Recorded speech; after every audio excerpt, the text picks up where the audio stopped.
All right, we're here with former multi-time world champion, Hall of Famer now? Hall of Famer. I believe so. Yes. Mark Johnson, Too Sharp in the house in Las Vegas. I know you just got here yesterday, but how are you acclimating to things here? Well, I've always been a guy that been on the West Coast. I fought on the West Coast. The Forum? Yeah, the Forum. So this give me the opportunity now to come back and lay down the ground roots and pick up some guys and make some changes. And we try to take these young guys to a world title shot. And I know you just literally worked with them, I think, for the first time just Yes, now. yes. So you haven't really got your whole plan set or seen everything they can do. But what do you do when you take 3 or 4 guys like this who you know a little bit about, but you haven't really seen them in action? Well, most importantly is you got to let them go back what they normally like to do. All you do is add some different changes, but you don't take away from it. Whatever their best attributes is or what they strong at, we'll keep that, but we'll start putting some little things in there as far as twisting, turning, how we punch, how we move, things like that. But for the most part about these young guys already know how to fight. Mm-hmm. These young guys got the heart. All they need is just a little more fine tuning. And with me coming in, I give them a little more fine tuning, twisting and turning. And it's a great team. I mean, I think these kids are ready to learn. And I can't remember the last time I said kids. Right.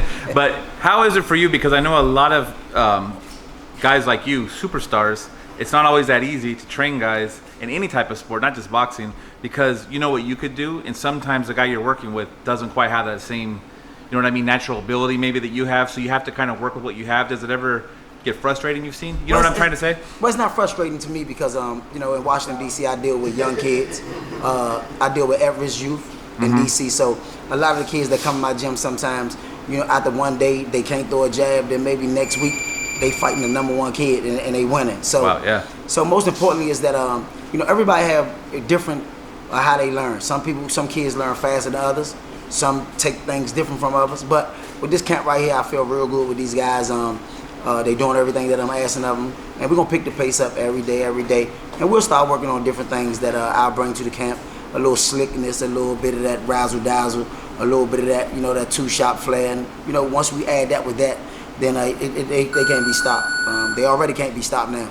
And a lot of these guys, well, all of them are the smaller weight divisions, featherweights, That's why I love it. bantamweight. I was gonna say that's more. They throw a lot of punches like your size. Is that better for you, or does it matter? Well, I think it doesn't matter, but I think it's a little better because no matter who you work with, you have to adapt to their style. No trainer can train everybody the same way. Mm-hmm. So when I'm working with different guys, I'm working on different things with them. So therefore, I can't train, these guys the same way. Everybody got a different thing of what they work on. But most importantly, they in the smaller weight class like I was, so I know exactly what it need to be for them to win. I know exactly what they have to do from round 1 to round 12. Either we're gonna get a knockout or we're gonna win a 12-round decision. I'll tell you one thing: nobody would never beat none of these guys in here because they was in better shape. Mm-hmm. Now they may beat them because they may have a little more experience, or they may be a little more experienced in boxing in and out. But I guarantee you this: they wouldn't beat them because they're in better shape. And one motto I live by: hard work makes for easy pay. Also, hard work beat talent because talent don't work hard. Yep, I've heard that before, and I think that's true. We've seen it time and time again in the sport. And just looking at the current landscape of boxing versus when you were out there, guys like Mike Carbajal, and there was great fighters in your era, but now it seems like there's more exposure. We've seen the Superfly tournaments, we've seen the World Boxing Super Series at 118. Just what do you think of the guys now who are coming on, like Estrada, Inoue? What I know now is what the fans have just finding out, that any fighter from 135 on down, it's going to be a fight. Mm-hmm. They're finally getting, their just due, because people starting to understand that, guess what? I don't want to keep watching these heavyweights. They throw 3 punches and they holding, but Andy Ruiz did something different. But, they starting to figure out and know that the lower weight classes are the better fights. So now you got more TV, you got more marketing, and you got more money.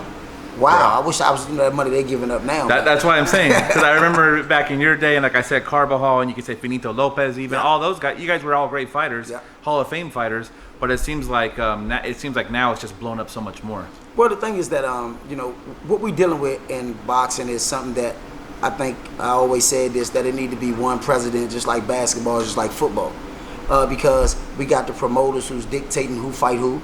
We got the promoters who's dictating who on TV, who's not on TV. And we got some of the kids in this area just as well as those guys who maybe should be in the top 10, but they can't get the spotlight that they need. So what I would say need to be changed is that we need to stop doing this top ranked got a guy and they don't want him to fight a guy with PVC or politics. Or the politics of boxing.